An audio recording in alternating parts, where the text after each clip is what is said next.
Grapski. Give it up for Chuck Chestnut. One of the finest men I know in public life. Now we're going to bring up Charlie Grapski. Mr. Grapski, come on up.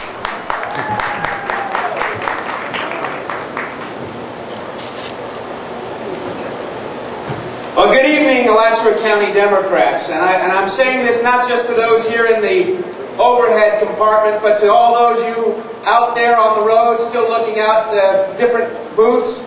I know you can hear me. At least I hope you can hear me.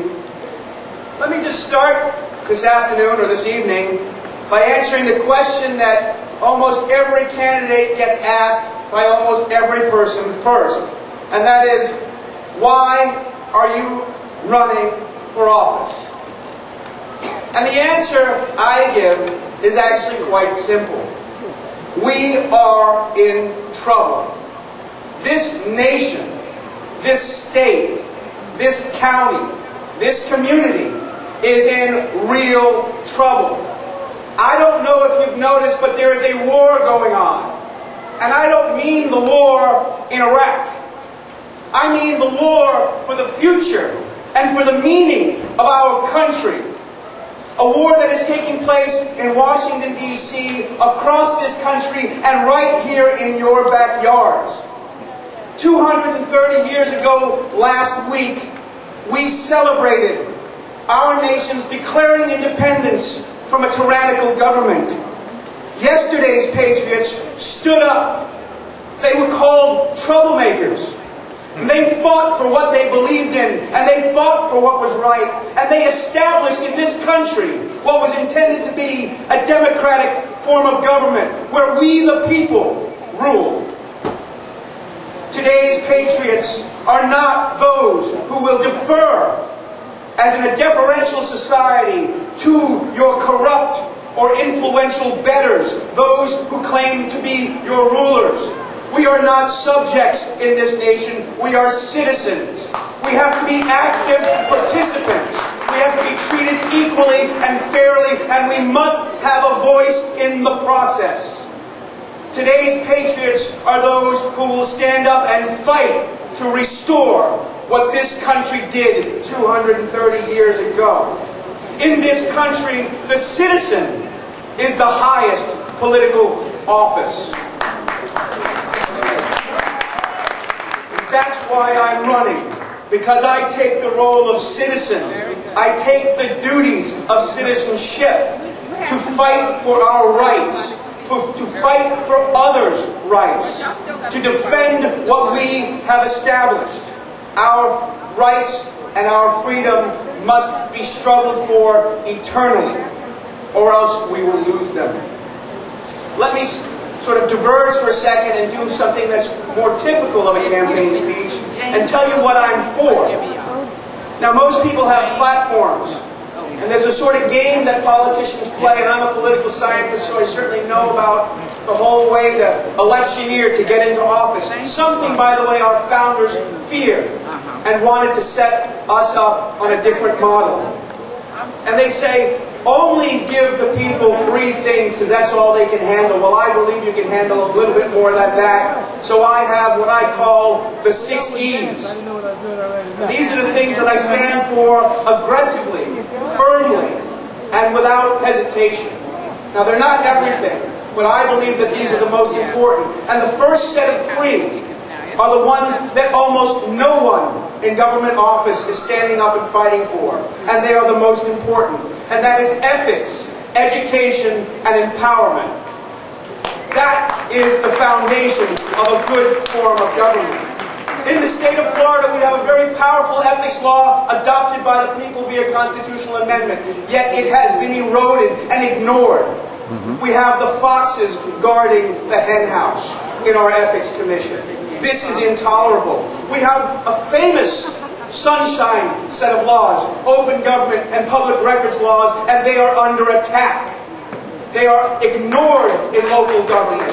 They are destroyed in the state legislature. And the governor doesn't care one thing about your right to be part of the process.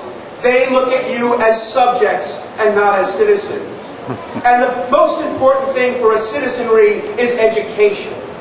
If we cannot understand how to critically evaluate arguments and concepts, if we don't know our own history, if we don't know the principles of our government, how are we supposed to defend them as citizens? 48th in the nation, in one of the largest, wealthiest, richest, fastest growing states, is simply unacceptable.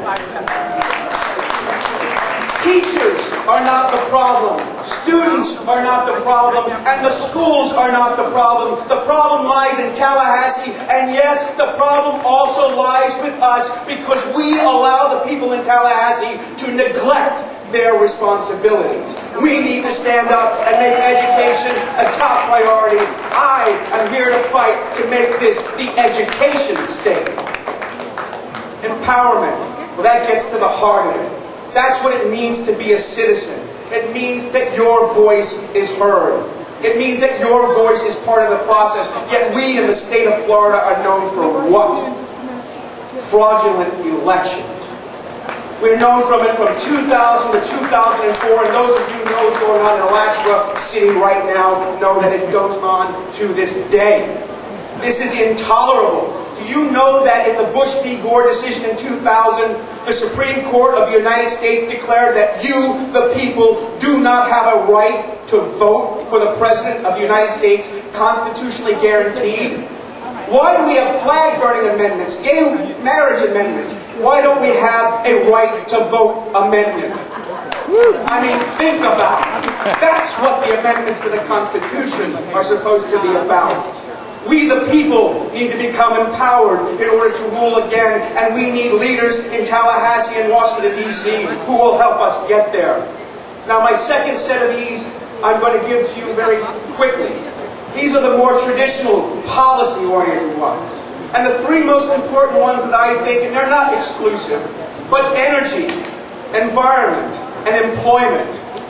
We all know what we are doing to this nation and to this world by our dependence upon fossil fuels. Why cannot we as a state lead the nation in creating new jobs and new technologies to bring new alternative sources of energy into reality? And that ties right hand in hand with the environment, which used to be this state's #1 resource and our #1 source of income. And yet we are letting that heritage just be destroyed left and right as South Florida's developers move up here because they no longer have lands to exploit down there. This is the last bastion of what was left of Florida once, and we have a duty to fight to preserve it. And last but not least is employment. And I use employment because we constantly hear both Democrats and Republicans talking about jobs and bringing Walmart and big box stores from Bentonville, Arkansas, and telling you to give $2 million, $5 million, $1 billion in tax benefits and exemptions to these multi-million-dollar corporations. They can afford to come here and give us jobs on their own. They don't need our subsidies. Why don't we invest in ourselves? Employment should mean ownership, not a system where we are robbing the hood, stealing from the poor to give to the rich through our tax dollars. The Republicans call it, when you give it directly to the people, redistribution and socialism. But somehow if we put a corporate middleman, it becomes acceptable and legitimate and the American way. That's nonsense. We need to take back the language and rhetoric of our country. Yeah, we're trying to keep it even here, Charlie, so... Can I sum it up? Yes, sum it up. Sorry about that. I had a few more things. The problem, ladies and gentlemen, is the game that politics has become. And the only solution to this, locally, state, and nationally, is to stop playing the electioneering game and start standing up and fighting for your rights. And that means you as citizens and anybody running for office. And let's join together as a team to take back this country. Let's remember that democracy is when the people rule for the common and public good, not for the private interests of the few. Let's remember that citizenship is indeed the highest office. And I encourage each and every one of you to go by my booth and pick up a card about the Alachua Project, because let's start taking back our country one city at a time. Thank you, Charlie. Again, a spirited race, and let's all commit, if you're a Chuck fan or a Bonnie fan or a Charlie fan, You're going to support the winner because we got a strong